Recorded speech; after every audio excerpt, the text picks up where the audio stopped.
kita akan mulai malam hari ini.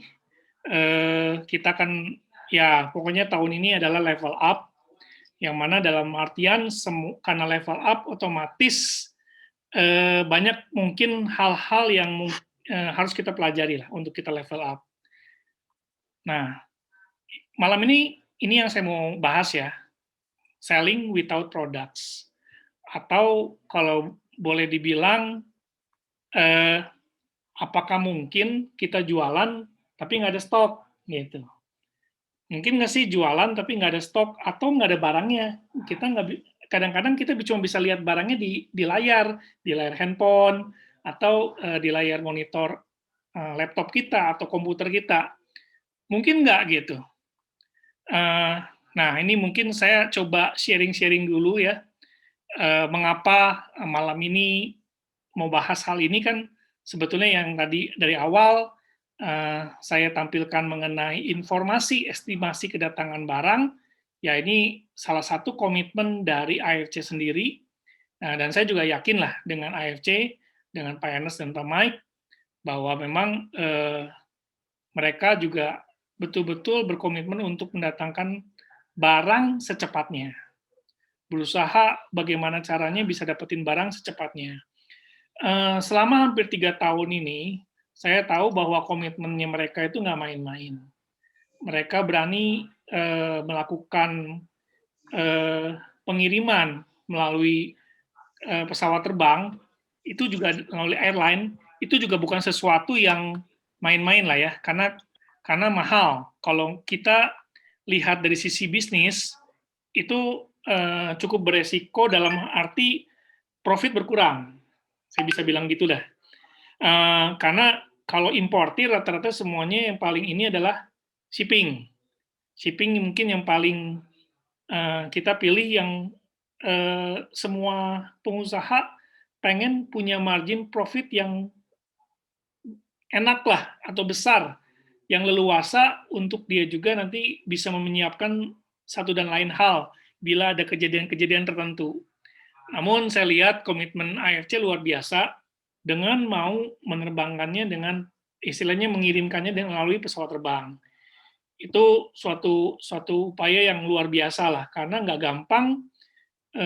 Ya kalau mungkin Bapak Ibu teman-teman yang biasa berbisnis import itu tahu bahwa nggak gampang kalau misalnya shipping ya dengan kapal laut itu waktunya lebih lama gitu. Datang ke Indonesianya bisa kadang 2 minggu itu paling cepat gitu. 2 minggu paling cepat dan bisa lebih lama. Nah, nanti kenapa saya bisa tahu hal ini? Ya, ntar saya akan ceritakan selanjutnya. Nah, hal-hal ini mungkin yang kita juga harus sama-sama belajar ya. Ini kan berita tanggal 25 Januari, yang mana anak itu pesawat Jepang, Anak Air itu mengurangi 50% penerbangan selama musim panas. Yang mana pengiriman kita tuh salah satunya juga melalui anak gitu. Terus juga, nah di sini kan udah lihat perusahaan maskapai Jepang memangkas 60%, 64%. Kita bisa baca ya, 26%, dan ke istilahnya rute-rutenya banyak yang di cancel. Inilah penyebab dari distribusi produk yang terganggu selama beberapa waktu ini. Ya, jadi boleh dibilang ini force major ya. Kita tahu saat ini kita lagi ada dalam situasi pandemi yang mana tidak akan normal. Kadang-kadang aja kita kalau barang-barang impor bisa lama, ditambah lagi ini pandemi bisa lebih lama. Terus ya ini salah satu berita-beritanya ya yang ada. Ini malah kan ada between 6 Februari sampai 28 Maret ya, flight suspension, reduction of flight frequency and schedule change due to the impact of COVID-19. Nah, ini memang tahun 2020 last update ya. Tapi memang dari sini pun semua sama aja gitu, kondisinya sama. Jadi tahun 2020 maupun 2021 masih nggak bisa, kita tetap semua mengalami belum ada yang semua sama seperti 2019 gitu kan. Nah di sini juga ada saya tahu di sini ada Alana ya. Alana juga istilahnya bekerja di travel agency. Jadi dia juga cukup tahu kondisi-kondisi yang ada saat ini, terutama di bisnis travel. Ya nggak benar-benar nggak gampang dan tidak mudah. Dan juga di sini ada Bro Danu ya. Bro Danu juga punya downline, juga bermain di bisnis travel. Dia mengakui nggak gampang gitu ya. Untuk bisa nerbangin juga nggak gampang. Kemarin saya ngobrol sama salah satu Busido ya. Mereka pergi ke Turki bareng lagi itu sama Niko. Itu juga walaupun mereka bisa pergi ke Turki, tetap aja di sananya di lockdown. Tetap aja di sananya banyak yang seperti kita lah PSBB-nya.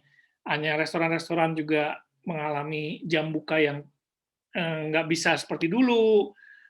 Banyak restoran-restoran juga yang tutup. Jadi istilahnya ke sana pun gitu ya, walaupun sudah bisa masuk Turki, di sana pun juga nggak bisa ngapa-ngapain juga gitu. Situasinya ya mirip gitu, seperti yang dialami di negeri kita gitu. Sebetulnya negeri kita lebih tidak separah mungkin Malaysia ya. Saya dengar Malaysia lockdown-nya lebih parah gitu. Bahkan di sini katanya Turki second lockdown sekarang ya. Jadi ya ternyata nggak gampang juga begitu dibuka ini lagi gitu kan.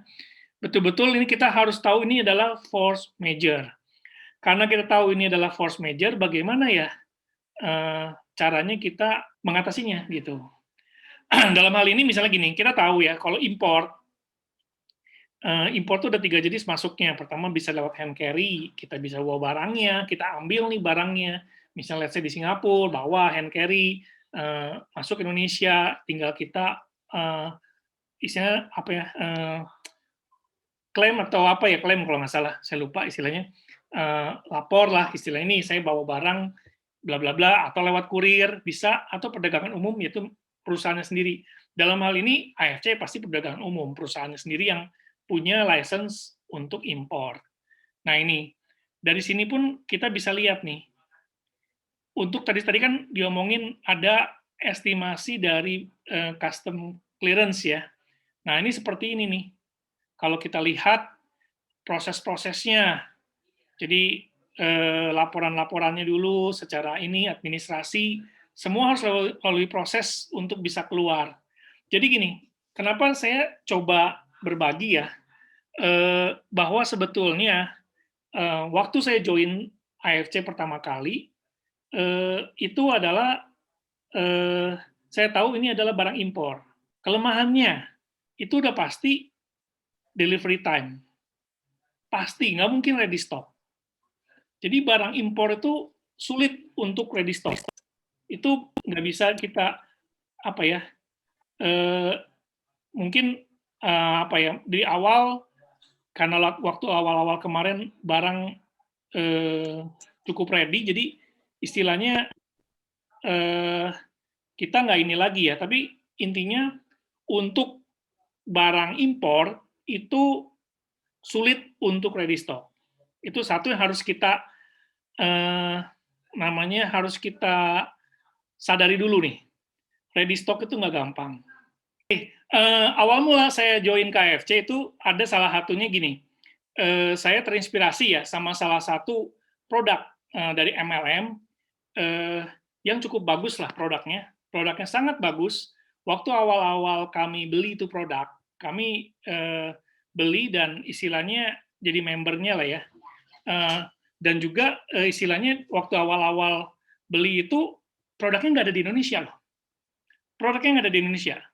Itu harus ambil Singapura. Jadi pada saat beli produk itu nggak langsung ready stock. Betul-betul kita tunggu dulu nih barangnya. Kalau misalnya barangnya ada, bisa kadang-kadang dari upline ya, ada boleh dikasih, kalau nggak kita tunggu dari Singapura. Itu produk cukup terkenal, saya nggak nyebutin merek lah, saya nggak nyebutin merek, tapi itu produk terkenal. Sampai sekarang sudah punya perwakilannya di Indonesia. Tapi pada saat awal-awal mereka nggak punya perwakilan Indonesia, itu harus lewat Singapura. Bahkan saya pernah ke kantor Singapura lagi itu. Coba membeli sesuatu yang nggak gampang juga, tuh rame banget tuh kantor. Sampai kita nggak bisa melakukan pembelian. Ternyata belinya itu harus ada caranya lah, intinya gitu. Nah, jadi ya itulah resiko salah satu istilahnya resiko salah satu berjualan dengan barang impor. Ini harus kita sadari dulu. Nah, saya bekerja 9 tahun, kita berbisnis barang impor. Nah, dengan barang impor itu selalu kita ngomong nih, kalau setiap kita dapat order, PO, purchase order, kita buat quotation, kita bilang di situ, barang itu estimasi akan tiba tuh 6-8 minggu. Dulu kita selalu bilang 6-8 minggu. Dan memang kadang-kadang bisa datangnya lebih cepat, bisa 1 bulan, kadang-kadang bisa lebih lama. Yang harus kita sadari adalah, kadang-kadang di bulan Lebaran, itu termasuk juga red light. Jadi, itu nggak bisa masuk dengan cepat. Dan juga di akhir tahun, libur Natal dan Tahun Baru, itu juga kita akan mengalami proses penundaan lebih lama lagi. Jadi kalau 6-8 minggu, ditambah akhir tahun bulan Desember, atau pada saat Lebaran, itu bisa dibayangkan kita akan terima barang lebih lama lagi. Nah, terus contoh nih, jadi ini saya kasih penjabaran supaya kita semua paham bahwa barang impor tuh begitu, gitu. Jadi kita semua yang saat ini kita mau berbisnis di AFC, kita harus realize dulu pertama kali nih, kita harus tahu bahwa bisnis barang impor pasti begini, beda sama barang lokal gitu. Kalau barang lokal lebih cepat ketersediaan barangnya, tapi kalau barang impor ya ini resikonya kita ini gitu. Jadi pada saat misalnya gini, saya juga ini bisnis saya yang lain ya, bisnis saya di luar AFC. Saya punya bisnis lagi. Saya dapat pekerjaan nih di bulan Desember. Terus pada saat saya dapat pekerjaan di bulan Desember, saya salah satunya jual software. Nah, terus software saya sih ready karena kan software gampang. Walaupun saya nggak stok, tapi saya bisa dikirim via email, serial key number-nya segala macam itu lebih cepat lah. Nah, terus yang pemberi pekerjaan saya juga bilang, Pak, tapi pekerjaannya nih harus nunggu servernya dulu. Server kapan datangnya ya? Server 2 bulan, Pak. Menurut si distributornya akan datang 2 bulan. Saya juga kan, server kan bukan barang baru ya. Server tuh umum. Di Indonesia tuh server tuh umum loh. Udah bukan barang yang aneh lagi kan, bukan barang yang susah dijual. Semua perusahaan butuh server saat ini. Bahkan sekarang kan udah zamannya cloud ya. Itu butuh lah, ini server tuh butuh. Tapi ternyata untuk beli server aja inden lagi, gitu istilahnya. Kapan? 2 bulan. Nah, jadi bisa bayangkan, ternyata untuk server aja, barang yang disebut barang umum, itu inden juga, gitu. Jadi, ya udah kan semua customer, distributornya, yang istilahnya yang punya project-nya, semua sudah memaklumi hal ini, sehingga akhirnya mereka bisa menerimanya gitu, karena ini adalah barang impor. Nah, hal ini mungkin ada beberapa ya, saya cuma share di sini, supaya kita bisa meyakinkan customer-customer kita mengenai barang impor. Sebetulnya ada yang tahu, ada juga yang nggak tahu. Nah, salah satu yang mungkin kita bisa lakukan adalah kita coba informasikan kondisi-kondisi barang impor.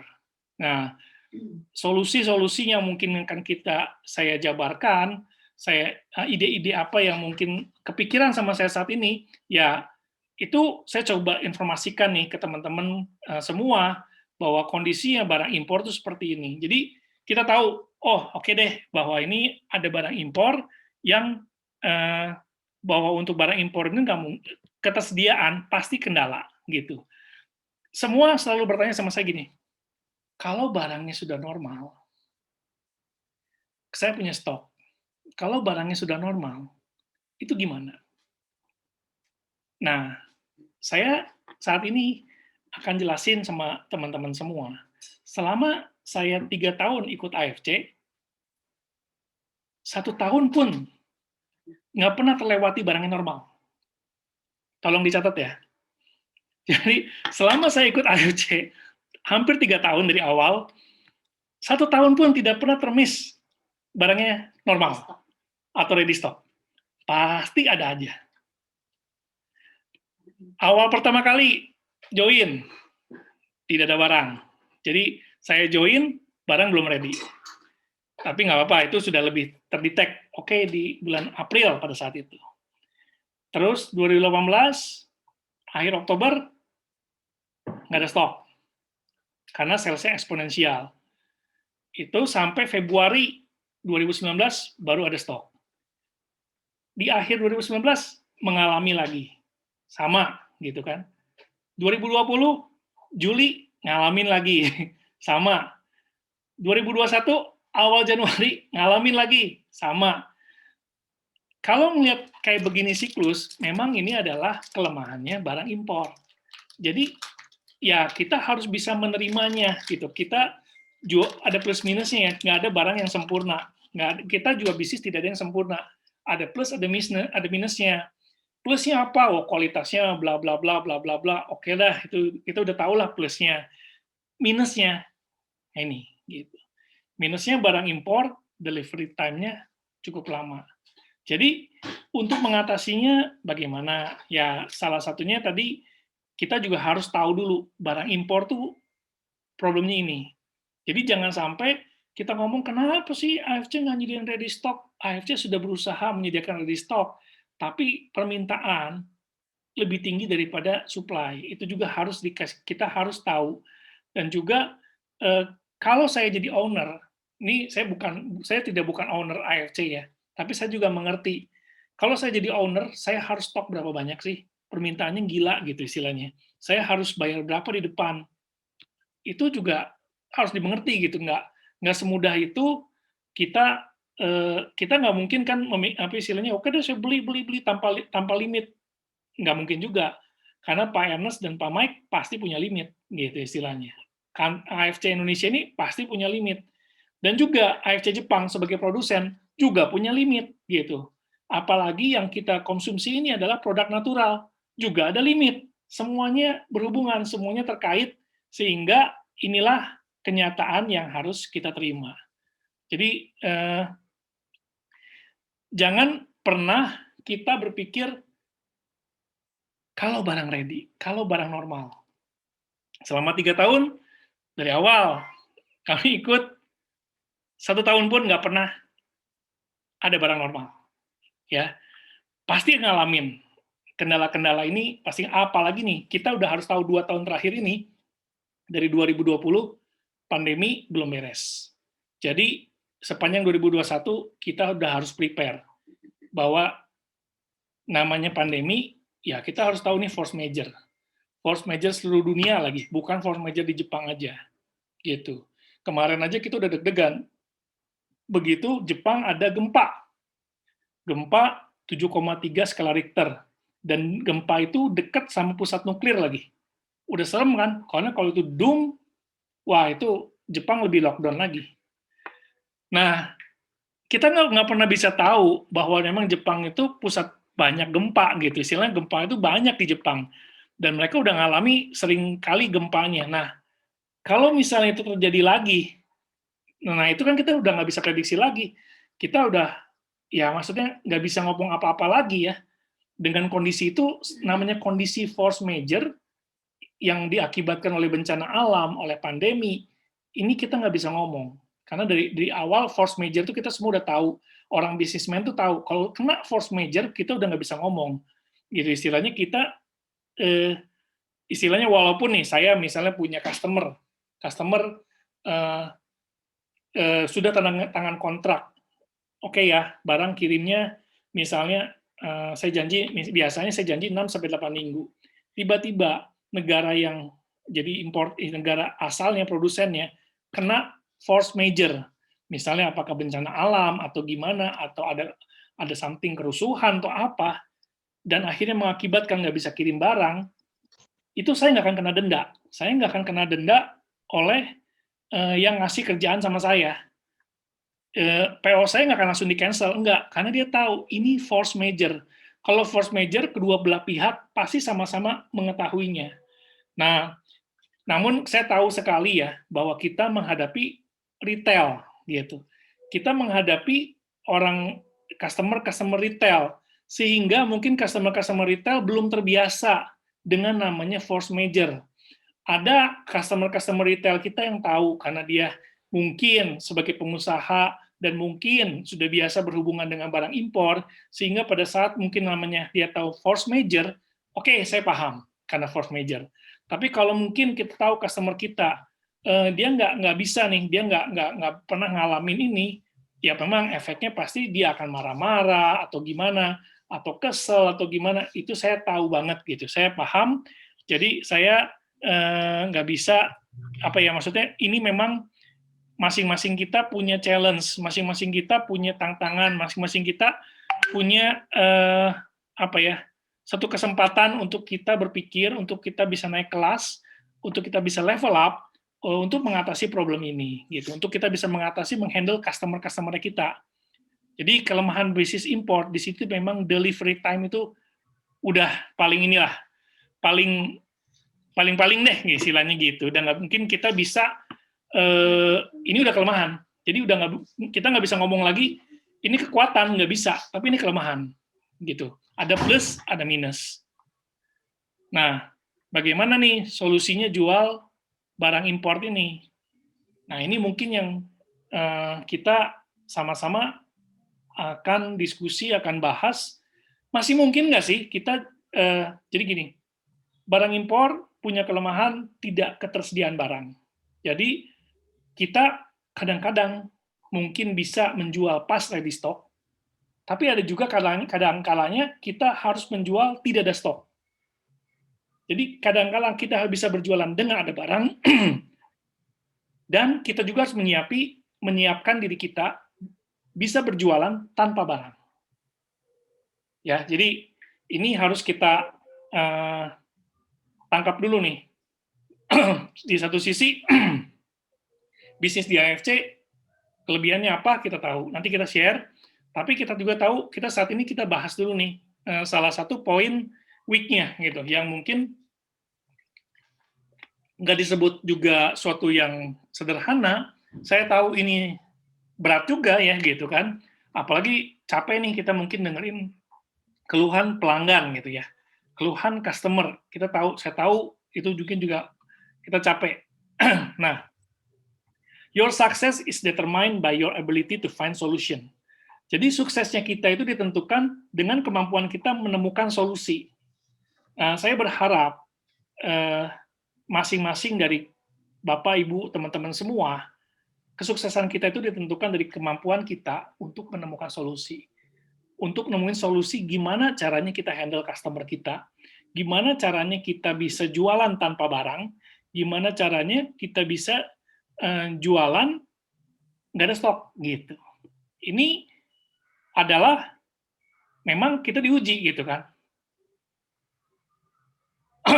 Nah, di bisnis jaringan ini, di bisnis MLM ini gitu kan, itu kita punya satu kesempatan. Ini mungkin yang memotivasi saya untuk pertama bantu orang lain, kedua bantu diri sendiri, ketiga karena saya suka belajar, maka saya mau nih terus berbagi apa mungkin yang istilahnya yang kita pengalaman-pengalaman yang selama 3 tahun ini kita jalani, itu kita mau share gitu kan ke para downline, ke para leaders. Ini nih kita ngadapin satu problem begini, gimana ya kita hadapi ini, gimana ya kita bisa handle situasi yang mungkin nggak gampang gitu. Saya tahu ini situasi yang nggak gampang. Tapi di bisnis jaringan itu kita bareng-bareng, kita nggak sendirian gitu. Justru salah satu kekuatan dari bisnis jaringan atau networking bisnis ini adalah bisnis networking ini, bahwa kita nggak sendirian. Itu yang harus kita realize dari sekarang. Makanya, ayo yang punya tim, yang punya downline, ayo ajak sama-sama, diskusi sama-sama, cari solusinya untuk sama-sama sukses. Saya tahu untuk sama-sama sukses, untuk kita bisa selling without product, gitu kan. Gimana ya caranya bisa selling without product? Tetap bisa gitu, karena ada aja yang orang menemukan solusinya. Saya tahu sekali lagi saya tidak menganggap ini remeh ya. Aduh, saya tahu banget. Tapi kita tetap harus optimis, kita tetap harus punya sikap yang positif. Karena pada saat mungkin kita optimis, pada saat kita positif, disitulah kekuatan kita gitu ya. Istilahnya kita bisa lebih kuat, kita bisa lebih tenang untuk mencari solusi. Karena sekali lagi saya balikin, your success is determined by your ability to find solution. Ya, jadi pada saat kita tenang, pada saat kita mungkin bisa sama-sama nih, karena kita bisnis networking, kita punya partner yang banyak, yang kita bisa sama-sama dapat inputan dari kiri kanan, dari teman-teman, dari upline downline, yang akhirnya kita bisa ketemu nih. Oke, ini kita sama-sama kita kerjakan strateginya begini, supaya kita tetap bisa produktif. Oke. Ini bisnis 4.0, bisnis 4.0 ini memang salah satunya adalah jawaban untuk kita semua. Dengan kita tahu ini barang impor, kenapa saya mau putar lagi ya? Saya mau putar lagi video ini, kita belajar lagi nih. Saya ingatkan lagi, saya remind lagi. Mungkin ada yang saat ini kondisinya lagi, aduh lemas banget deh. Tapi ini saya remind lagi, ya. Kita sama-sama dengerin lagi ya. Pelan-pelan saya coba remind lagi lah intinya gitu. Bisnis 4.0 ini betul-betul jawaban kondisi kita saat ini. Kondisi barang impor, kondisi nggak ada barang.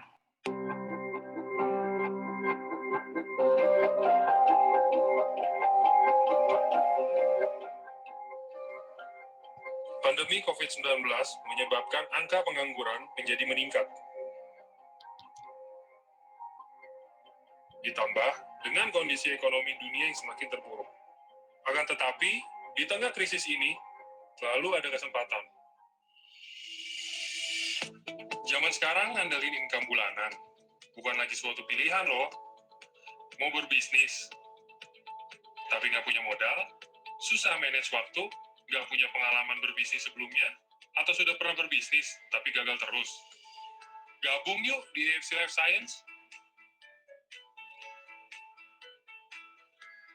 AFC Life Science adalah sebuah bisnis 4.0 di mana adalah jawaban dari semua bisnis. Bisnis ini merupakan bisnis yang tepat di keadaan sekarang ini loh. Apa sih itu bisnis 4.0?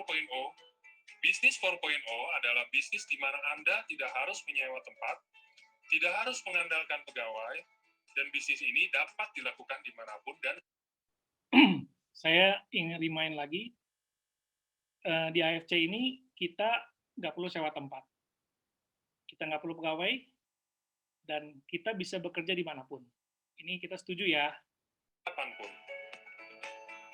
AFC Life Science adalah perusahaan farmasi terbesar dan tertua di Jepang, yang produknya terbuat dari bahan-bahan premium dan berkhasiat, dan sudah dipatenkan di berbagai negara di Asia, yang tentunya sudah teruji secara klinis dan diakui oleh dunia kualitasnya. Produk-produk dari AFC 100% made in Japan, dan sudah terverifikasi halal dan BPOM di negara Indonesia.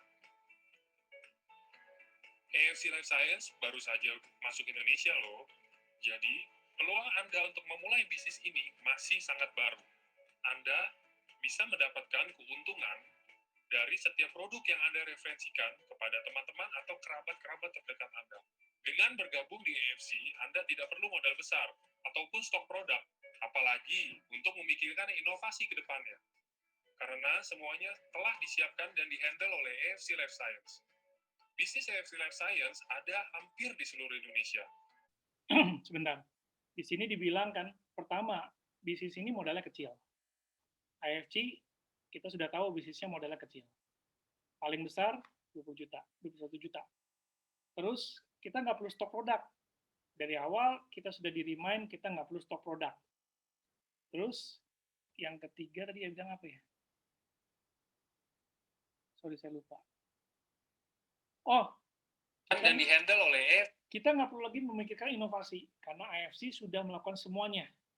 Ini lebih sebetulnya kita sebagai partner AFC lebih mudah mengerjakannya, karena hal-hal yang terberat itu sudah dihandle oleh AFC sendiri ya. Life Science. Bisnis AFC Life Science ada hampir di seluruh Indonesia.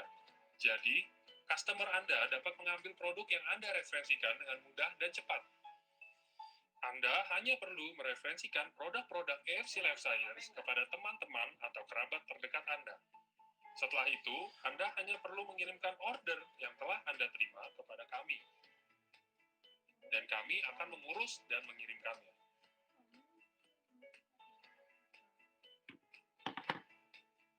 Apabila Anda tidak bisa memasarkannya, jangan takut.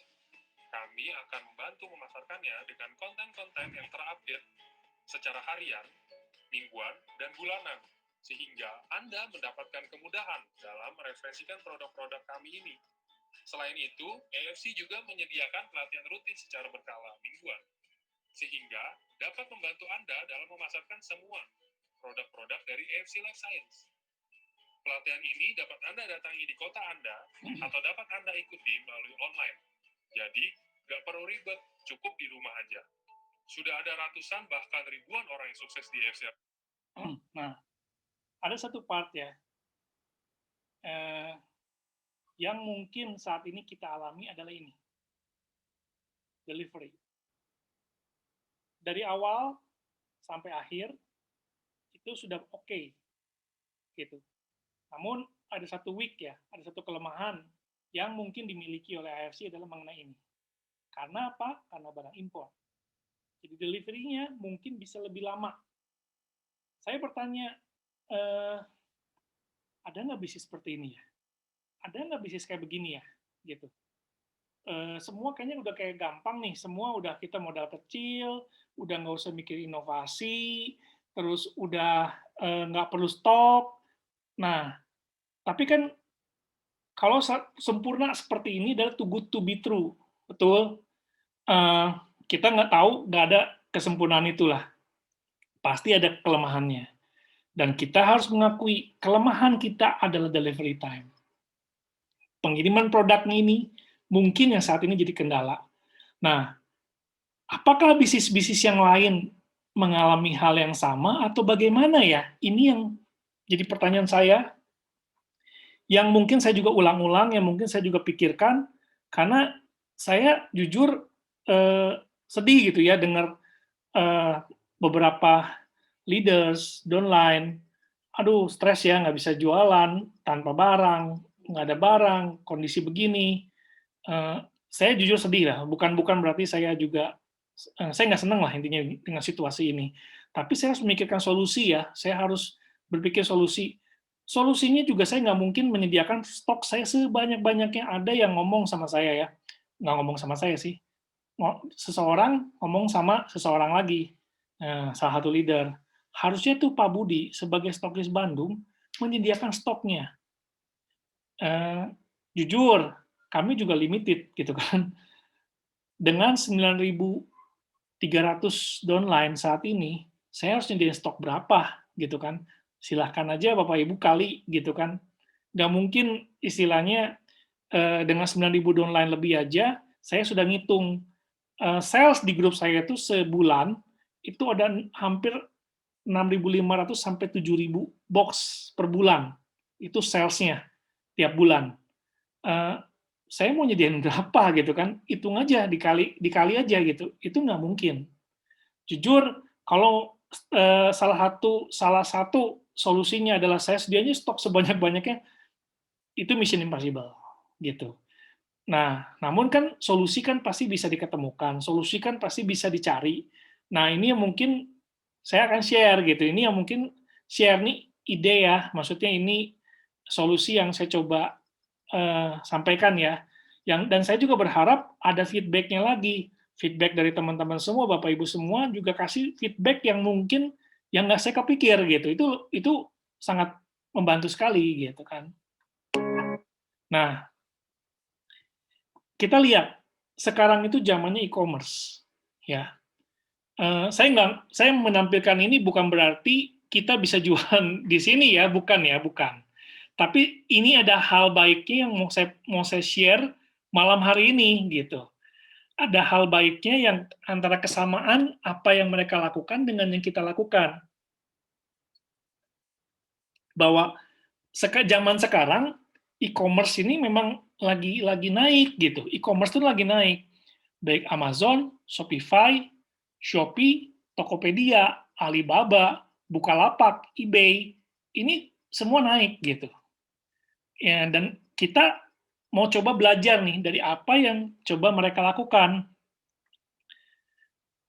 Kalau misalnya ordinary store ya, yang mungkin kita biasa ketemu nih, ada barang cash gitu kan. Nih, ketemu kan, ini berapa? 20.000. Oke, langsung kasih cash-nya, dapat barangnya.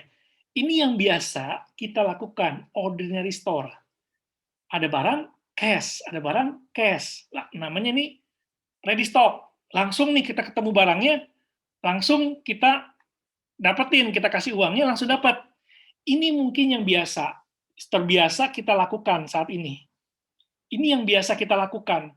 Jadi kita ketemu barang, kita ambil barangnya, kita kasih uangnya. Nah, yang jadi pertanyaan adalah, bagaimana kalau kita nggak lihat barangnya, kita nggak pegang barangnya, tapi kita mau kasih uangnya, kita tetap mau beli. Nah, inilah zaman sekarang, online store. Gitu. Online store ini, mereka melakukan pembayarannya gimana? Ternyata nggak cash. Mereka tidak lagi melakukan seperti ini, gitu kan, ordinary store yang biasa.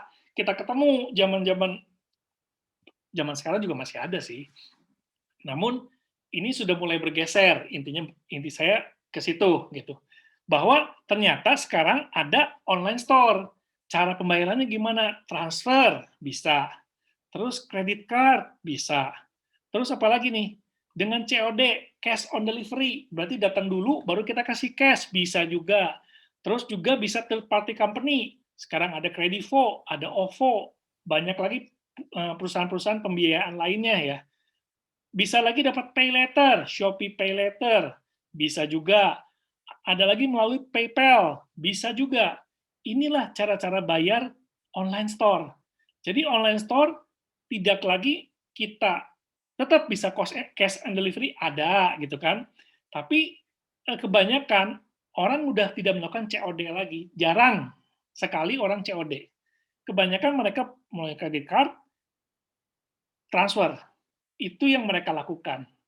Nah, apa ya, kenapa saya bagiin soal online store? Padahal kita nggak boleh jualan di online store. Ini yang saya mau coba berbagi adalah konsepnya. Sebetulnya ini adalah bisnis 4.0 itu sendiri, gitu kan.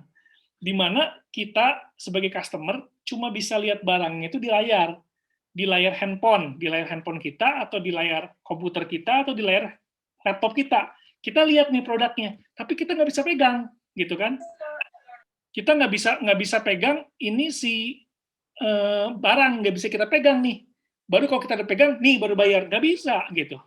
Ternyata, kalau di online store ini, kita cuma bisa lihat, kita lihat, kayaknya oke nih. Kita lihat reviewnya, segala macam, lihat tokonya, ini kredibel nggak nih? Baru, kita putuskan beli. Gitu kan. Pada saat beli, ternyata juga kita nggak langsung dapat barangnya. Ada yang menawarkan hari ini ya dapat barangnya, tapi at least kita nggak langsung dapat barangnya. Paham ya? Ini hal yang sama. At least kita nggak dapat barangnya, nggak langsung nih. Seperti yang kejadian ini, gitu. Kita nggak dapat langsung barang ini, kita pegang, oh oke, kita masukin kantong, bayar. Ini sekarang nggak bisa lagi. Masih ada, tapi yang bisnis yang kita lakukan tuh seperti ini. Bahwa kita pada saat kita transfer, sudah terjadi transaksi, ternyata kita tidak langsung dapat barangnya. Kalau yang misalnya kita dapetin barangnya hari ini, minimal 2 jam. Minimal 2 jam, atau kita bisa dapat besoknya. Nah, ternyata ada lagi yang kita dapat minggu depan. Kok bisa ya? Nah, ternyata saya juga baru istilahnya baru mulai ngeh. Ternyata dari toko-toko lokal yang ada, Shopee, Tokopedia, itu sekarang mulai ada penjual-penjual yang barangnya ada di luar negeri. Nah, kalau kita tahu tuh barangnya di luar negeri, ya kita harus ngerti. Nggak mungkin dong kita dapetin besok, semua juga ngomongin di barang luar negeri. Estimasinya, sampainya, ini sampai sini. Estimasinya, tibanya begini. Itu harus kita sebagai pembeli sudah dikasih tahu. Oh ya sudah, saya sebagai pembeli, saya menyadari, oke deh, saya tahu, saya butuh barangnya, saya sudah lihat reviewnya, oke. Cuma kelemahannya, delivery time-nya. Jadi nggak mungkin saya bisa dapetin barangnya dalam 1-2 hari. Itu saya alami. Jadi saya beli ke Shopee lagi itu ya, saya beli ke Shopee, saya beli itu barang dari luar negeri, dari Shenzhen loh. Barang dari Shenzhen, karena saya tahu pada saat terima, oh ternyata dari Shenzhen. Tapi pada saat saya belum terima, saya nggak tahu tuh barang dari mana. Cuma pada saat saya beli, dapat 1 minggu kemudian. Jadi estimasinya sudah dikasih tahu, oke estimasinya segini gini gini, barang ready gitu kan, istilahnya gitu, barang ready. Oke. Terus sekarang yang kita lakukan, kenapa saya istilahnya menyamakan antara yang kita lakukan sekarang dengan e-commerce ini. Sebetulnya mirip gitu. Miripnya gini, kita barang dari luar negeri, kita barang harus diproduksi dulu. Kadang-kadang bisa ready stock, kadang-kadang nggak bisa ready stock. Kalau misalnya itu barang harus diproduksi dulu, berarti kita harus nunggu lagi. Menunggu dulu diproduksi, baru kita akan dapatkan barangnya. Jadi jual barang-barang PO itu juga sudah biasa kan. Mungkin kalau sekarang udah zaman lagi banyak nih sejak pandemi nih, saya juga banyak melihat dari WhatsApp story teman-teman saya juga PO tanggal sekian, open PO, barang akan diterima di tanggal sekian. Itu sudah common kan, gitu. Itu sudah common. Namun ini saya tahu bedanya sama kita agak sedikit lebih mundur, gitu aja bedanya. Kita mungkin sama, kita melakukannya ini ada barang PO nih, dibuka, contoh aja ya, terus oke, PO tanggal sekian, nanti barangnya estimasi 1 bulan. Kita kan sudah lihat tadi kan, kita kira-kira udah sekarang ini Subarasi maupun Usukushi sudah hampir sebulan gitu kan. Ya udah kita kasih tahu ke customer kita, ya ini kondisinya 1 bulan gitu. Nah, ini ada satu kesamaan. Jadi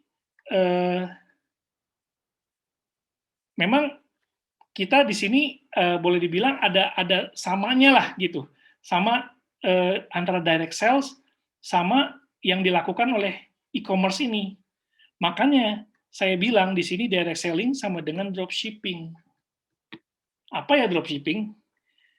Ini saat ini tuh dropshipping itu sangat populer banget di dunia e-commerce. Dan banyak juga dropshipping juga sukses gitu. Jadi para dropshipper itu yang ada di Amazon atau toko-toko lah, seller-seller atau istilah lainnya seller atau drop ini, itu mereka juga prosesnya mirip gitu, mirip dengan apa yang kita lakukan. Jadi mereka juga tidak pegang barang, malah mereka nggak pegang barang. Nah, di sini saya coba jelasin dulu ya. Saya coba jelaskan dulu apa sih kemiripannya sehingga kita bisa tahu memposisikan kita. Oke deh, saya sekarang model direct selling-nya udah bukan seperti ini. Ini kita harus sadar ya. Kita direct selling-nya bukan seperti ini.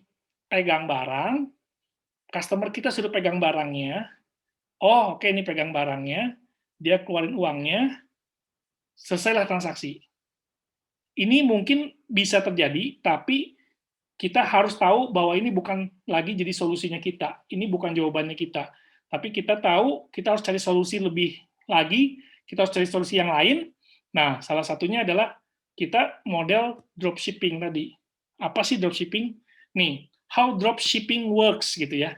Dari customer sama, dia order place on your website, dia place, oke nih, entah di Amazon, entah di Shopify, entah di Tokopedia, Shopee, dia order place. Terus ada pembayaran pay as you kan. Kita adalah sellernya. Nah, terus take your profit. Forward ordernya kemana? Ke dropshipper. Dropshipper itu yang punya produk, gitu. Kita mah nggak punya produk. Di sini kita nggak punya stok, gitu kan. Tapi kita forward ordernya ke dropshipper. Di proses ordernya, produknya ini langsung dikirim. Ini adalah prosesnya si dropshipping itu bekerja seperti ini. Jadi, sellernya ini, istilahnya partner AFC, kita sebagai partner AFC itu di sini posisinya. Yang mana sebetulnya, kalau ngomong kita punya stok atau nggak punya stok juga sama aja, karena si dropshipper ini nggak punya stok. Dia hanya sebagai seller, oke, saya cuma promosi ini. Dengan kata lain, kita saat ini mulai harus belajar untuk kita bisa berjualan online, tapi bukan di marketplace ya, karena itu melanggar aturan. Tapi kita harus bisa berjualan online, karena dari situ kita bisa menemukan customer-customer baru. Nah, kalau kita nggak mulai dari sekarang, kalau kita masih coba melakukannya dengan cara-cara seperti ini, kita akan stres sendiri nih. Kalau kita masih akan mencoba menawarkannya dengan model-model ordinary store, ini kita akan stres. Karena kita sudah tahu, bisnis kita itu bisnis 4.0. Sedangkan kita mau coba tetap di bisnis, ini nggak tahu yang berapa ya, 1.0 atau berapa. Nah, kita mau coba begini. Ini kita yang stres sendiri. Ya, jadi kalau kita melakukan hal ini, kita akan stres. Tapi kalau kita ngikutin bisnis 4.0 itu apa, ini mungkin jadi satu jawaban, mungkin jadi satu pencerahan lah untuk kita, bahwa ini kan seperti yang kita lakukan. Ini mungkin ada lagi nih bedanya, customer kadang-kadang nggak nge-place ke ini, tapi kan customer order nih, misalnya ke IG kita, saya mau dong Kak, oke, transfer ya, bayar. Begitu bayar, kita langsung input kan, input di website, begitu di input, dapat order ID-nya, yang mana akan disiapkan oleh para stokis, yang mana kita bisa ngambil self pick up ke sini, kadang-kadang stokis yang ada bisa menawarkan, oke deh saya bantu kirim ke customer. Sama kan? Mirip, gitu. Dan ini tuh model begini tuh sebetulnya memang lagi populer. Dropshipper itu lagi populer. Jadi, seperti yang pengalaman saya beli sesuatu ya, lagi itu saya beli casing iPad mini 3, yang mana tuh udah nggak ada, barangnya udah susah. Makanya begitu saya lihat ternyata di luar negeri semua. Begitu ada model yang cocok, ya udah saya place. Tapi di situ saya bilang, wah saya nggak bisa dapat dalam 1-2 hari. Saya tahu saya dapatnya 1 minggu kemudian. Ya udah saya tunggu. Dan istilahnya itu yang mungkin sama, mirip-mirip. Cuma sekarang kita harus kasih tahu ke customer kita bahwa kita ini 1 bulan. Gitu. Nah, how does dropshipping shop work ya? Gimana nih bisa bekerjanya seperti apa ya kalau kita sebagai dropshipping atau dropshipper gitu kan? Dari ini kita tokonya kita, customer order ke toko kita langsung bilang ke supplier kita langsung kirim barangnya ke customer. Ini simpelnya gini gitu. Nah, gimana kerjanya? Yang pertama, kita harus pilih produk apa yang mau kita jual. Kita udah jelas. Di sini kita udah jelas. Yang kita jual Subarashi, Utsukushi, SOP 100. Udah jelas lah produknya. Udah jelas produknya, dan produknya sudah punya nama. Gitu. Bedanya ini produk udah punya nama nih. Kita udah lebih mudah, lebih gampang daripada ini produk nggak punya nama. Ini produk sudah punya nama. Gitu. Terus kita pilih nih, partnership sama siapa? Udah jelas, AFC. Jadi misalnya kita memilih, oke deh kita ambil produk kesehatan atau yang berhubungan dengan kesehatan. Terus kita coba pilih siapa suppliernya. Oh, saat ini mungkin AFC. AFC dari Jepang, perusahaan yang bla bla bla bla bla. Kita semua sudah tahu. Nah, langkah berikutnya, begitu kita kan sudah punya nih, kita udah tahu barang apa yang mau kita jual, kita tahu kita berbisnis sama AFC, terus upload your product to your website, Instagram, Facebook, and YouTube kalau bisa. ini media online-nya kita. Sekarang kita harus mulai ngelirik ini. Ya, jadi kita nggak boleh di marketplace kan, tapi kita mulai tinggalkan cara ini. Ya, mulai tinggalkan cara ini, kita mulai fokus ke sini. YouTube, Instagram, Facebook. Jalanin aja. Kita lihat hasilnya gitu kan. Saya yakin sekali ini media masih sangat besar. Ini banyak banget sekarang ini ya. Jadi apa ya? Jadi primadona lah di saat ini. Kita nggak bisa menghindar, kita nggak bisa nolak teknologi. Ini jadi primadona sekarang. Semua artis masuk ke YouTube itu nggak bisa kita tolak. Ya TikTok ya sekarang. Setelah kita upload produk kita, ya udah kita start selling. Di mana sellingnya? Sellingnya di sini. Begitu kita upload, ya kita coba gimana cara memasarkannya. Kita mulai belajar.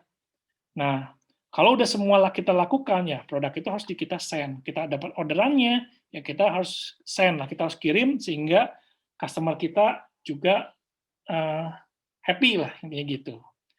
Ya, jadi walaupun kita tahu bahwa produk-produk ini tidak bisa dijual di marketplace, baik dengan harga normal ya, ataupun apalagi undercutting. Harga normalnya nggak boleh di marketplace, tapi produk-produk ini masih bisa kita jual di sini, gitu. Ya, company masih nggak masalah kita jual di sini. Dengan kita berjual di sini, pertama juga personal branding kita makin kuat. Itu yang penting gitu ya. Jadi personal branding kita juga akan makin diperkuat. Oke, setelah dari mengenai dropshipping ini, bahwa ternyata direct sales sama dropshipping itu sama gitu. Direct sales sama dropshipping itu mirip. Jadi sedangkan dropshipping itu adalah satu bisnis yang saat ini lagi booming di dunia e-commerce. Itu yang maksud saya mau sampaikan. Kenapa? Padahal polanya mirip. Kenapa kita tidak pakai gitu maksud saya itu. Daripada kita kekeh, kita mencoba berjualan modelnya begini terus. Padahal sekarang dunia lagi mencoba ke daerah ini. Kenapa kita kekeh sama ini gitu? Ya, jadi kita mulai belajar, yuk pakai media online, sosial media untuk kita tetap produktif, untuk kita tetap masih bisa nge-sales lah. Saya yakin kita tetap akan produktif. Saya yakin bahwa walaupun dengan kekurangan, kelemahan tanpa barang, kita masih tetap bisa produktif. Itu saya yakin sekali. Kenapa? Nah, kenapanya nih? Baru kita sekarang coba lihat. Ternyata yang kita jalankan saat ini, MLM ini lagi ngebantu nih perekonomian Indonesia. Di sini ditulis kerap dinilai negatif, MLM justru didukung oleh Mendak. Alasannya kenapa? Kontribusi bisnis MLM terhadap perekonomian Indonesia itu cukup bagus. Ini faktanya.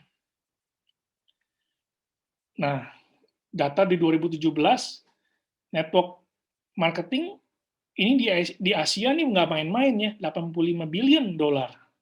Bahwa bisnis network ini sangat bagus. Ini fakta. Dan juga 118,4 juta orang itu ada dalam direct selling gitu. Nah, mungkin sekarang ini seperti dropshipper lah ya, itu juga banyak banget saat ini, banyak banget. Banyak juga orang yang sukses di dropshipping ya. Nah, ini fakta. S.N. Nielsen mengatakan bahwa bisnis booming itu farmasi. Dan AFC ini ada di sini, ada di farmasi ini. Jadi kita tahu bahwa track-nya kita nih on track. Sayang banget kalau kita lemes gitu ya. Padahal kita tuh on track. Berarti kalau misalnya kita lemes, ya yuk kita cari solusinya apa. Karena sebetulnya on track nih, gitu. Kita tahu weekly-nya, week-nya kita apa, kita tahu kelemahan kita apa. Tapi bukan berarti karena kita lemah, kita ya udah gitu menyerah, nggak boleh ya. Kita harus never give up.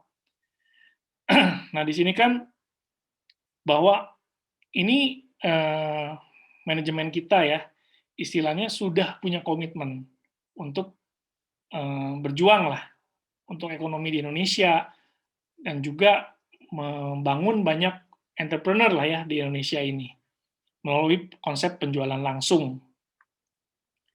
Nah, fakta lainnya ini harus kita lihat ya, ini fakta-fakta yang saya coba buka lah, supaya kita, oh ya, ini sebetulnya kita on track nih, tapi kenapa ya kita lemes gitu. Nah, ini yang harus kita coba gali terus. Sebetulnya kita on track gitu. Seperti ini kan, ini bisa dilihat lah ya. Tahun lalu, saham AFC itu 664 yen per lembar. Sahamnya nih, harganya. Tahun ini, lihat, 1066 yen per lembar saham. Jadi ada kenaikan yang luar biasa gitu. Ada kenaikan yang luar biasa di tahun ini. Saya ada ini kan 1 hari ya. Kemarin ini saya ada data yang 5 tahun saya lihat itu di tahun 2018-2019 sahamnya dia tuh sempat agak turun. Jadi dia sempat di tahun 2018 tuh sempat agak peak ya dalam 5 tahun terakhir ya. 2018 tuh dia agak peak di 800 yen per lembar saham. 800 yen. Terus udah gitu tiba-tiba 2018 ke 2019 turun. 2020 juga di 600-an. Tiba-tiba di awal 2021 naik langsung. Begitu naiknya lebih daripada 800-an di 2018, dia naiknya sampai ke 1000-an. Bayangkan berarti 600 naik ke 1000 itu hampir 100%, hampir ya. Gitu, 80% something lah. Itu bagus gitu. Jadi naik saham di sini kalau kita punya kita beli stoknya AFC pada saat naiknya, wah lumayan deh gitu. Tinggal berhitung sendiri aja deh keuntungannya gitu kan. Kalau posisi kita pada saat kita beli pada saat harga 600, tiba-tiba sekarang harganya 1000. Nah, itu bisa berhitung lah dari modalnya kita lah kalau kita beli itu. Jadi ini AFC lagi bagus, intinya gitu. Saya mau share di sini, AFC Jepang sendiri lagi bagus gitu.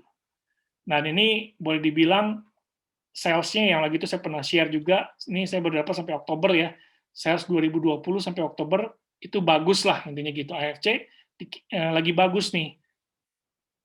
Bahkan di sini dibilang, Maret tuh angka keramatnya legend sales bagi MLM di Indonesia. Kita udah di bulan Juni udah lebih terus. Nah, ini kan surat dari Jepang ya, di Emerson. AFC sendiri yakin sama pasar Indonesia, sama market Indonesia, AFC sendiri yakin. Sehingga dia mau ngeluarin uang investasi 1 juta yen, 1 miliar yen, sebesar 124 miliar untuk bangun research center yang bertujuan mensupport Indonesia. Jepang aja yakin sama Indonesia, kenapa kita yang di Indonesia nggak yakin? Ini kan jadi suatu pertanyaan ya. Sayang banget kalau kita yang menjalaninya nggak yakin. Gitu. Bahkan ini katanya operasi segera April 2021. Ini fact ya, maksudnya fakta-fakta. Nah, sukses dalam bisnis jaringan tuh kita mau produk bagus, kita punya produk bagus. Apakah modalnya cuma beruntung atau kita produk bagus, kita bangun tim dan jaringan yang luar biasa gitu. Saya lebih memilih yang kedua. Kita punya produk bagus, tapi saya harus bangun tim dan jaringan yang hebat juga supaya kita bisa sukses dalam bisnis jaringan ini. Di sini ada ini ya, sejarah. Tahun 95 ya, dibilang nih, internet itu untuk kaum-kaum yang inilah, borjuis lah, something segitulah. Terus tahun 2006, Facebook tuh untuk pelajar. Ini netizen yang ngomong ya. Instagram tahun 2012 muncul. Itu buat kids gitu kan. LinkedIn itu buat job searching. TikTok, itu just for dancing. Sekarang ada lagi yang baru, Clubhouse. Itu nggak lama. Ini juga sekarang lagi booming ya, Clubhouse. Jadi bisa bayangin, kalau mungkin kita dengerin orang-orang yang negatif, kita mungkin juga bisa negatif. Tapi kalau kita mau coba denger yang positif, kita juga akan jadi positif. Istilahnya, saya tahu misalnya saya juga kadang-kadang suka ada temen lah yang ngomongnya negatif terus, tapi saya nggak mau pusing. Saya dengerin tapi udah, saya ignore aja, masuk kiri keluar kanan, masuk kiri keluar kanan, karena saya nggak mau pusing sama negatifnya gitu. Saya tahu mungkin yang dia bilang itu juga real atau fakta, tapi saya juga harus lihat bahwa ini peluang atau enggak, gitu. Jadi juga saya harus bisa memilih untuk terima negatifnya atau saya buang, saya tolak, atau saya coba berpikir untuk lebih positif, gitu. Dan saya yakin AFC juga mungkin banyak netizen yang ngomong, nggak mungkin lah, bla bla bla bla bla bla bla bla, gitu kan. Tapi kita nggak pernah tahu di 2020 ternyata salesnya begitu luar biasa. Kita nggak pernah tahu di 2023 nanti akan seperti apa. Di 2021 semua nyerang ya. Di 2021 awal nih banyak banget yang nyerang. Wah ini overclaim lah bla bla bla. Kita tahu kesalahan kita, tapi kita terus belajar. Itu seperti Facebook, seperti Instagram, yang mereka juga mungkin awal-awal nggak sempurna, tapi semua belajar. Sehingga sekarang, siapa yang nggak tahu Facebook, siapa yang nggak punya Instagram, gitu kan. TikTok pun juga awal-awal kan diremehkan, nah itu untuk dancing-dancing doang. Tapi sekarang, TikTok for Business jalan. Ini yang nggak bisa kita dipandang sebelah mata. Ya mungkin AFC waktu awal-awal 2018 di sini ya dipandang juga sebelah mata.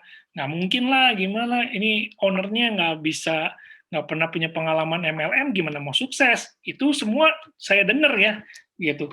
Ini bener nih, AFC itu seperti ini, betul nih, yakin gitu kan. Bahkan ada satu cerita lucu ya, ada seorang yang istilahnya gagal ya, tadinya udah mau join nih di AFC, mau beli beberapa diamond, itu gagal karena ngeliat Pak Ernest gitu. Cengengesan, udah batal deh gitu. Itu jujur terjadi ya waktu awal-awal di Medan, itu saya ingat cerita. Batal gara-gara Pak Ernest sendiri gitu istilahnya. Tapi itu yang terjadi, maksudnya mungkin orang nggak percaya tapi nggak apa-apa. Ternyata ya semua istilahnya yang mungkin orang-orang yang nggak percaya mungkin sekarang nyesel ya, kenapa dari dulu nggak coba jalanin ya gitu kan, mungkin. Tapi tidak ada yang kata terlambat. Saat ini kalau kita mau jalanin, kita masih punya peluang sangat besar. Kita baru 550.000 downline, masih jauh banget gitu, masih jauh banget. Jadi marketnya masih besar dan saya yakin peluangnya masih sangat besar. Makanya coba grab ya, grab peluang-peluang ini, jangan sampai kita give up gitu kan. Apapun yang terjadi, never give up. Nah, ini kita tahu ini orang paling kaya saat ini, Elon Musk, yang punya Tesla. Sekarang mobilnya sudah ada di Indonesia, sudah jadi taksi oleh Bluebird, Tesla ya. Harga mobilnya 1 M lebih. Nah, bayangin dia bukan founder Tesla ya, dia investor Tesla awal-awalnya. Nah, 2008 tuh Tesla tuh dibilang gini, a day or two away. Dalam artian sehari 2 hari menuju bangkrut. Tahun 2008 loh. Tapi hari ini, 2021, Elon ini adalah richest man on the planet. Gitu. Dia paling kaya saat ini di inilah ya. Dan juga hari ini Tesla itu bernilai 783 billion US dollar. Ini tuh pabrik mobil paling besar saat ini nilainya dibandingkan Toyota. Bayangin loh. Padahal 2008 udah mau bangkrut. Kita nggak pernah bisa tahu. Dengan kata lain, kenapa saya siarin ini, untuk menyemangati ya, dalam arti motivasi, mungkin kita stres saat ini. Aduh, stres banget nih, awal tahun, susah barang, nggak bisa ini. Mungkin kita ngalamin hal yang sama. Kalau saya boleh bilang, ini Elon juga stres berat lah, gitu intinya. Tapi, kita nggak pernah ada yang tahu masa depan, makanya kita nggak boleh nyerah, never give up. Nah, law of attraction ini betul-betul saya meyakini ini benar ya gitu. Jadi kalau kita positif, kita akan tarik yang positif. Kalau jangan kita dilimitasi karena kita nggak percaya gitu. Karena kalau misalnya kita yakin nih, oke, saya yakin nih saya sukses di AFC, saya yakin saya bisa berjualan tanpa produk. Kalau kita semua yakin, the universe will make it happen. Kalau kita nggak bisa jualan tanpa produk, kita jualan inden, kalau kita nggak yakin, ya the universe will make it happen.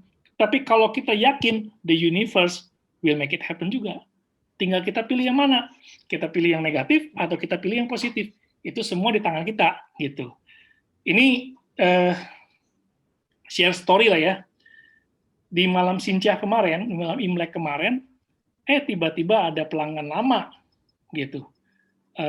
Istilahnya, beli deh 3 lusin ya. Terus itu ngobrol sama kami ya. Bahkan saya bilang, sorry nih, ini kan malam Sincia ya. Saya juga nggak mau ngomongin bisnis di malam Sincia, nggak mau ngomongin transaksi ya di malam Imlek ini kan.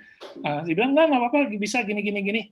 Dan akhirnya udah, dia transfer, malam itu juga dia transfer, dan ya udah, make it happen. Terus, dan dia nggak ada isu soal inden ya. Barangnya 1 bulan lagi ya, no problem. Beli, gitu. Besoknya, ada lagi beli 14 box. Barangnya inden ya, gini, no problem, transfer, beli. Jadi dari sini kita belajar bahwa istilahnya ya kita tergantung nih apa yang kita law of attraction sendiri nih. Kita mau narik apa nih? Kalau memang kita mau tarik customer yang mungkin positif, ya kita akan tarik gitu. Mereka juga no problem kok. Mereka juga yakin nggak apa-apa, saya yakin barangnya datang. Dan juga kan kemarin kalau misalnya dengerin Pak Mike bicara, dia udah meyakinkan bahwa barang pasti kami deliver, apapun yang terjadi barang kami pasti deliver. Itu kita harus yakin. Energi positif yang Pak Mike coba share, ya kita juga harus yakin. Karena kalau kita yakin, the universe will make it happen. Ya, jadi belajarlah dari law of attraction ini bahwa apa nih yang kita mau tarik. Kalau kita mau tarik, oke nih, kita akan sukses di AFC ini tahun 2021, kamu akan narik. Tapi kalau kamu, aduh, lemes deh, nggak ada barang, aduh, ya udah itu yang ditarik, gitu kan. Jadi ini semua tergantung perspektif kita ya. Mana yang mau kita tarik nih, gitu. Kalau kita mau tarik yang positif, kita akan dapatkan yang positif. Kalau kita tarik yang negatif, ya kita akan dapatkan yang negatif, gitu istilahnya. Jadi awal di tahun lalu saya ingat salah satu leaders di kami gitu kan, aduh kamu nggak bisa nih istilahnya sampai level shogun gitu kan, ya nggak bisa, saya akuin dengan perhitungan itu saya nggak achieve, tapi saya juga nggak mau ngapain nutup ya istilahnya gitu, nggak worth it lah untuk nutup. Saya pikir lebih baik kita investasi kemana daripada untuk investasi yang untuk nutup, nggak untuk sesuatu apa ya, jadi kebanggaan ranking, saya ranking ini, saya berbisnis di AFC tidak mau rankingan. Dalam artian bukan berarti saya nggak mau dapat level rank itu, tapi tujuan saya bukan itu gitu. Tujuan saya itu bukan menjadi Bushido. Tujuan saya bukan Bushido gitu. Tujuan saya itu bagaimana membantu banyak orang dari bisnis ini. Tujuan saya itu bagaimana istilahnya membantu untuk jadi banyak pengusaha dari bisnis ini. Itu saya lebih ke situ gitu, bukan ke lebih saya mau jadi Bushido, saya harus nutup. Enggak, saya nggak mau. Nah, tapi bukan berarti saya nggak percaya. Nah, tapi kan tetap saya positif, saya tetap jalani, saya tetap sekuat tenaga, saya tetap positif, saya tetap yakin ya bahwa itu someday akan dapat. Ternyata betul kan. Bulan lalu Shogun kita achieve dalam waktu 3,5 bulan. Yang mana tahun sebelumnya setahun aja susah gitu. Nah, tapi kan dalam artian di sini saya cuma mau share, ya kita nggak boleh kita harus yakin, intinya begitu. Kita apa yang mau kita tarik, kita harus yakin. Jadi walaupun kita tahu kita lagi satu fail, ya udah fail. Tapi kita juga harus yakin bahwa kita someday bisa gitu. Jadi jangan give up gitu, jangan kemarin setahunnya berat, apalagi tahun ini tanpa barang gitu kan. Tahun lalu aja berat, yang barang masih istilahnya baru mulai nggak ada bulan Juli. Tapi apalagi tahun ini gitu, yang mulai banyak banget nggak ada. Tapi itu tergantung daripada perspektif kita ya. Ini terakhir. Jadi kalau ketika kita punya tantangan mau nolong seseorang, kita nggak bisa hanya diem aja. Kita harus coba gali, nggak bisa kita pasrah sama keadaan, tapi kita harus ambil tindakan. Dan lalu itu dengan kemampuan kita.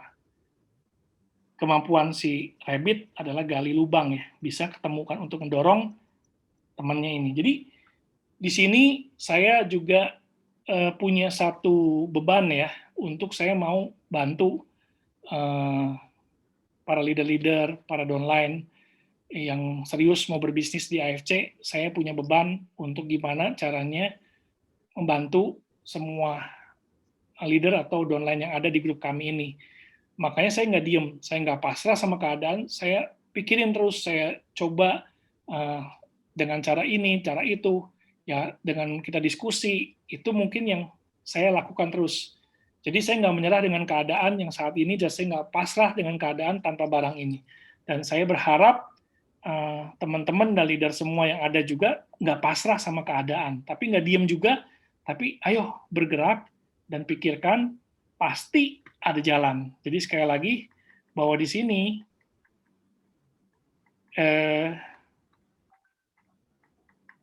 your success is determined by your ability to find solution. Sukses kita ditentukan dengan kemampuan kita menemukan solusi itu sendiri. Jadi, mari kita coba lihat lagi, masing-masing saya tahu punya timnya sendiri, dan kita harus punya kemampuan untuk cari solusinya di timnya kita sendiri, kita ngobrol sama downline-downline kita, para leadernya, gimana caranya kita bisa gitu untuk menemukan solusi ini. Karena kenapa jadi saya juga sebetulnya gini, intinya ya dari hal saya berbagi gini, bukan karena, oh kamu udah di atas, enggak, bukan ngaruh, semua juga sama pengaruh. Tapi bukan karena udah posisi ya, bukan posisi. Tapi yang terutama adalah masalah trust. Kalau kenapa jujur repeat order di grup kami, terutama kami ya, itu cukup tinggi ya, boleh dibilang repeat order cukup tinggi. Makanya nggak heran kan, seperti saya bilang, ini langganan lama, mau, yaudah deh, saya beli 3 diamond, 3 lusin, gitu. Nggak isu, bahkan dia mau transfer di malam cincah, yang mana kami juga udah jangan sekarang, kita juga udah nggak usah sekarang, besok-besok juga nggak apa-apa, nggak, saya mau dapat nanti barangnya jangan makin lama, dibayar langsung. Jadi itu kan trust, gitu, itu kan trust ya. Jadi bahkan waktu awal-awal ya, makanya saya bilang kenapa saya yakin, karena juga saya tahu AFC waktu awal-awal pertama kali nggak ada barang, mereka juga istilahnya bakar uang ya. Mereka tahu, aduh saya nggak mau sampai para partner ini tidak punya penghasilan. Jadi gimana caranya? Ya udah deh, kalau bisa beli 1 diamond dapat 1 box lagi itu ya. Mereka bakar uang di situ. Beli 1 diamond dapat 1 box. Jadi selain bonus kita keluar, tambah lagi mereka harus ngeluarin 1 box lagi. Karena itu kita masih baru banget. Gitu. Cuma memang yang sekarang ini mereka nggak ambil lakukan itu ya. Mereka tidak melakukan hal itu, saya tahu. Mungkin nggak mungkin lah kalau mereka melakukan hal itu saat ini, karena udah bisa bankrupt kalau mereka melakukan hal ini sekarang. Namun sekarang adalah mungkin tugasnya dari saya sendiri ya sebagai partnernya dari awal untuk memikirkan gitu gimana nih caranya nih supaya istilahnya kita mereka juga istilahnya lagi cari solusinya bagaimana mendatangkan barang lebih cepat. Nah, kita juga harus memikirkan solusinya bagaimana kita tetap bisa produktif, bagaimana tim tetap bisa produktif juga, bagaimana tim bisa punya stabil income, itu yang penting gitu. Kalau bagi kami saat ini, gimana ya caranya supaya tim punya stabil income. Ini juga yang saya pikirkan sama beberapa leader, yang kita coba lagi pikirkan gimana caranya supaya tim tetap punya stabil income. Itu betul-betul kita pikirkan, bahkan besok saya ada meeting juga sama beberapa leader untuk memikirkan solusinya dari hal-hal ini. Jadi ya ini kita tetap bergerak lah, intinya kita tetap bergerak karena kita mau semua members punya stabil income di AFC walaupun dengan kondisi yang tidak mudah gitu.